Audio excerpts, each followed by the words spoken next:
Hey language teachers! You probably all agree that interaction is a key part of learning a language. Sometimes, however, as teachers of large groups, we can't always provide sufficient in-class time to allow all students in a class to interact, especially with more competent speakers, such as ourselves. Well, have you ever thought of giving the tandem approach a try? First of all, what is tandem learning? Put simply, in this approach, second language learners are paired with native or competent speakers of that second language. This way, both partners benefit from the other's expertise to help them learn it. Tandem learning was originally face-to-face exchanges, but now, with the internet, these exchanges have extended to email, chat, and video conferencing. There are two key concepts involved in this approach: reciprocity and autonomy. Let's take, for example, Roxanne and Hannah. Roxanne is from Quebec City and speaks French as her first language, and she's currently learning English in her secondary 4 class. Hannah is from Vancouver. Her first language is English, and she's in grade 11 and learning French at school. Reciprocity means that Roxanne will benefit from half the exchange time being in English, and Hannah will be able to practice French during the other half. Both girls are expected to give feedback to their partner so that they take on the roles of both learner and helper. Picture a tandem bike.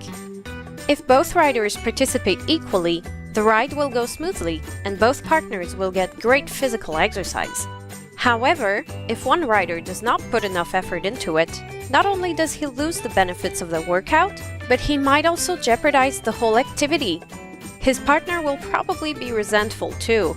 Therefore, balance and participation are key. Our second key concept is autonomy.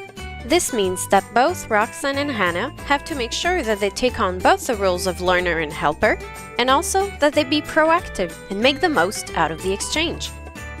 Now, you may ask yourself, but how do I integrate this into my classes? Is it time-consuming or difficult to apply? Well, let's start at the beginning. The first thing to know is that you do not have to correct the language errors made by your students before sending them to their partners. The two students will give each other feedback about these mistakes, so they're an important part of the process. If you're concerned that your students might not be able to give appropriate feedback to their partner, you could, for example, use a smartboard to show your students an email written in English by one of the ESL students. You can then ask them if they can see anything that is not correctly written, mistakes, and ask them what they would say in English. You could ask them to help their partner by finding 2 to 4 mistakes and correcting them. Give them a strategy as to how to proceed. For example, in your email you said X. You should say Y. Students draw on their implicit knowledge of the language as native speakers, so most of the feedback is in the form of reformulations. They do not need to give rules. Second, the partners do not necessarily need to have the same level of proficiency in their second language. Indeed, it is only important that they be proficient in the other's second language to help them learn. So their own second language proficiency is not the main focus when looking to match students. This makes it easier to find a partner class. Depending on the focus of the class, the tandem pair could communicate in written form, such as emails or chat, or in oral form through Skype, for example. The advantage of using emails is that the students don't need to be online at the same time, so you don't have to worry about managing different time zones. For chat and video conferencing, however, students would need to set up a specific time at which they are both available to be online. There are plenty of activities you can do, and it's very easy to assign topics to discuss or tasks that fit your students' level of proficiency. For example, this week, Roxanne had to tell Hannah about an article she read in English about internet addiction. So she wrote her an email that summarized the article and where she gave her opinion on it, and asked Hannah what she thought. When Roxanne receives the answer and feedback, she will have to write a brief report summarizing her and her partner's opinion and send it back for final feedback. She will then present it in class. Okay, but let's be honest. There are challenges to tandem learning.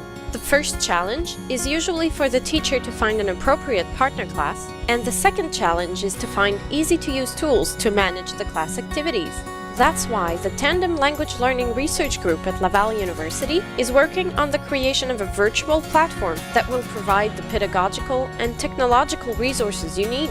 They will create a website that will enable you to easily integrate tandem learning into your classes and provide interaction opportunities for your students. The website will be online in June of 2018, so stay tuned!